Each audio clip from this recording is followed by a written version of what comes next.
With college pro days now in the books, it's waiting game time for a lot of the top prospects just in general. Pro days, obviously a good chance to improve your stock, or in some cases, maybe fall back a little bit. But we're talking about players that have improved their stock as we head towards the NFL Draft, which is coming up on April the 25th. We welcome in our NFL Draft insider, Ryan Wilson, to recap pro days for us and project its impacts as we head towards the draft in 24 days from now. Ryan, let's start on the defensive side here in terms of a riser after pro day. Who was the top of that list for you? All right, Jeremy, let's go to Tuscaloosa, Alabama, where Kool-Aid McKinstry worked out, and he did not work out of the combine because they discovered a fracture in his foot. He didn't even know about it at the time. He was ready to compete. That's how little it affected him, but he did not work out there. A few weeks later, showed up last week in Tuscaloosa and ran a 4.47, and that gets your attention because coming into the season, Jeremy, he was considered cornerback one, or at least in that conversation. He has since slipped, in part because of his teammate Terry and Arnold, how well he's played. Kool-Aid had his moments where he looked like a first overall cornerback, and then he also struggled at times. So you see the ball skills there. He has the ability to be a returner as well. Didn't play quite as well, I thought, in 2023 as he did in 2022. But I think that 4.47 solidifies what most people saw on tape, and that he is, in fact, a first-round talent. He'll go off the board after his teammate Terry Arnold and probably Quinyon Mitchell out of Toledo, who has a chance to be a top 15 pick. But that 4.47, you feel a lot better about that than go back 12 months when his teammate Brian Branch ran a 4.58. Ended up being a second-round pick, should have been a first-round pick. I think the lesson there is that speed doesn't necessarily matter on the track. You have to watch the tape. But that's a box that teams can check and feel better about, knowing that he's a sub-4.5 guy. Now the foot gets healthy, and he's right back in that first-round conversation. Yeah, what do Pete and Rick always say? Can't teach speed, right? So obviously that number is going to jump off the page if you're taking a look at him. What about an offensive player who improved their stock and stood out? So last week, Jeremy, Rick Spielman and I fired up the old with the first pick RV machine and drove down to Baton Rouge, Louisiana, and we saw Jaden Daniels, but we also saw Malik Nabers, the wide receiver who had such a fantastic season in 2023, put his name on the map as the latest LSU wide receiver to be a first-round pick. And not only a first-round pick, he might have a chance to be a top 5 selection. But he went down there. He did not run at the combine, so he ran at his pro day, ran an unofficial 4.35. That was fun to see in person. Also fun to see in person is a 42-inch vertical, which is, you may not believe this, but I think you can stack me, you, and Tommy's vertical together and not get the 42 inches. So he was special. And you see him running here, and he has a thick lower half, which is how we talk about players. That's sort of weird, sure. But the point is that he looks a lot like Jamar Chase in the way he's built. And by that I mean he has the opportunity to be extremely physical and not suffer the injuries you might see a slider player suffer. So that was encouraging to see how big his calf was, how big his calves were, how big his thighs were, and how that translates not only to the speed and the explosiveness we saw during the season, but also once you start playing football at the next level, running through arm tackles at the second and third level and turning the 20-yard gain into a touchdown. So I thought Malik checked a ton of boxes on the physical measurable side. 6 feet 199, and then we obviously know how well he played in 2023 with Jaden Daniels throwing the ball. So in terms of your post-pro day wide receiver rankings, where does Nabers go at this point in time?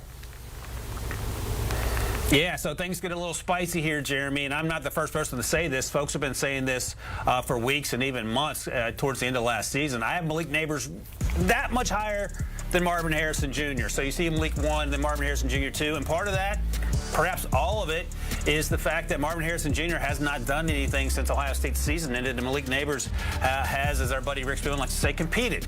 That doesn't necessarily mean that all of this weighs on the pre-draft process, postseason workouts, because Marvin Harrison Jr. is special. Malik Nabers had a fantastic season, and he is certainly twitchier. There's no one on planet Earth that would disagree that he is certainly twitchier on those short and intermediate routes than Marvin Harrison Jr. is. He is more Jamar Chase, while Marvin Harrison Jr., we don't know how fast he is timed speed-wise, but we saw him consistently outrunning defensive backs to the end zone in the fall. But right now, I have it that much in terms of Malik going. And so let's say Malik goes 4 to Arizona.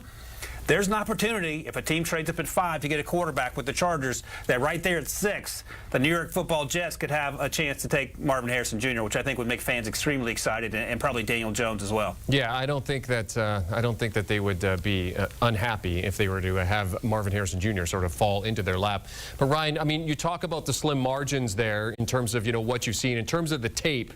Does the tape tell the story as well? Yeah, and look, if you told me Marvin Harrison Jr. went 4th overall to the Cardinals after the first 3 quarterbacks came off the board, you would get 0 pushback from me because, again, just go back a few years ago, Rick Spielman drafted some guy named Justin Jefferson. He was the 5th wide receiver in that draft class. So it's hard to tell. We don't know how these players are going to adjust to new teams and new teammates and new cities and money and all the other things that come along with being an NFL player. And Justin Jefferson, coming out of LSU, another LSU standout at wide receiver, had played a lot in the slot his last year, and there were questions about how consistent could he be outside. Malik Nabers can line up anywhere, and again, he is more Jamar Chase in terms of how to project him at the next level, which means he's going to be productive from day one. But Marvin Harrison Jr. is doing things that very few people on planet Earth could do on the field, and I joked during Ohio State's Pro Day, if you wanted to see Marvin Harrison Jr. work out, go back 12 months because he ran routes for C.J. Stroud, and he was electric. And I remember at the time tweeting out that there are evaluators here that are having trouble taking their eyes off Marvin Harrison Jr. because he's so special. That hasn't changed. The only thing that's changed is that we're 12 months into the future, and he didn't run a 40 at his Pro Day or the Combine, and you know, people want to talk about that. No, but as you mentioned, the margin's very, very slim there. All right, there's a thought that the top 4 picks could all be quarterbacks, but in what order? I guess that's the decision that needs to be made. What are your post-Pro Day quarterback rankings here? So Caleb, Jaden, Drake has not changed. Jaden and Drake both had really good pro days. We saw Jaden on Wednesday and then Chapel Hill on Thursday for Drake, and both were really impressive in person. But there you see at the bottom, tied for 4th, Michael Penix Jr. and J.J. McCarthy. And this is less to do with J.J. McCarthy, who has had a great pre-draft process in terms of how he's impressed teams, in terms of his knowledge of football, and in terms of how charismatic he's been, and in terms of his workout at his pro day. All those things are great in terms of looking for a franchise quarterback. But the same day Drake May was working out, there were fewer teams there at that workout because that very same day, Michael Penix Jr., 3,000 miles away, was having his workout. And Michael Penix Jr. ran an unofficial 4.5 140. He had a vertical leap in the 30s. He had a long jump of over 10 feet. And it just reiterated the athleticism that he had and that we sometimes forget about after he left Indiana for Washington and became more of a pocket passer. So I like Michael Penix Jr.'s tape. I loved it, frankly, in the fall. I didn't love JJ's tape because he wasn't asked to do a lot, and we've talked about that to death, Jeremy. I think it's really close with them, and if you're asking a team, would you rather stay in the middle of the first round, if you're the Raiders, for example, and just take Michael Penix Jr., or if you're the Vikings, do you want to trade 2 first-round picks that you have right now to get up into the top 5 and then trade potentially a 2025 first-round pick for a J.J. McCarthy? That's a huge price to pay for a lot of uncertainty, whether it's the quarterback in Michigan or the quarterback in Washington. So I have them tied right now, and I feel the safer bet is to stay put and take Michael Penix Jr. That said, if J.J. McCarthy's Tom Brady, I suppose you trade everything to get him. The problem is we don't have a crystal ball, so we'll all find out together in 24 days, at least where these quarterbacks are going to end up going, Jeremy. Yeah, that first pick of the draft we made just after 8 p.m. Eastern time on Thursday, April the 25th. That means we're in the home stretch, Ryan. Thanks for hopping on with us, our draft insider, breaking down post-Pro Day impacts. And, of course, with the first pick, his podcast that he has alongside former general manager Rick Spielman. 2-time Super Bowl champion Brian McFadden joined for the latest episode. The 3 of them did a joint mock draft. You can download and follow wherever you get your podcasts.